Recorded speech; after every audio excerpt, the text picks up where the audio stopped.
চলুন আজকে বাচ্চাদের একটি টিফিনের রেসিপি দেখাই। কিছু শীতকালীন এই সবজি নিয়ে নিয়েছি। কড়াই বসিয়ে দিলাম, 1 চামচ সাদা তেল, 1 চামচ বাটার দিয়ে এই যে প্রথমে ফুলকপিটুকু দিয়ে দিলাম, দিয়ে 1 মিনিট নেড়ে চেড়ে অন্যান্য সবজি দিয়ে দেবো। বাচ্চারা সবজি একদমই খেতে চায় না, আর এইভাবে দিলে পারে টিফিনের সঙ্গে কখন টিফিন শেষ হয়ে যাবে বোঝাও যাবে না।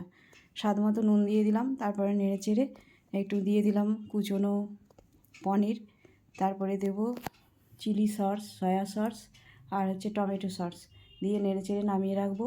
তারপরে 1 কাপ ময়দা আর 1 কাপ আটা নিয়ে একটুখানি তেল আর নুন দিয়ে মেখে রেখে দিলাম রেস্টে 5 মিনিটের জন্য।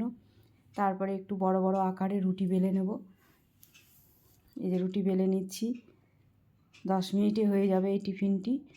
রুটি বেলে এপিট এপিট সেঁকে নিয়ে 1 চামচ তেল দিয়ে এপিট এপিট একটু ভেজে নিতে হবে, তাহলেই রেডি হয়ে যাবে এই রুটিটা।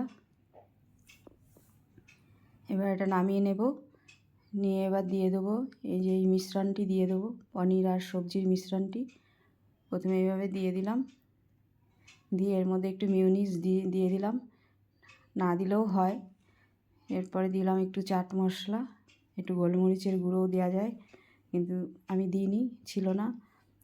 তারপরে দিয়ে দেবো একটু ক্রিম আর দিয়ে দেবো চিজ একটু গ্রেট করে। ব্যাস রেডি হয়ে গেল।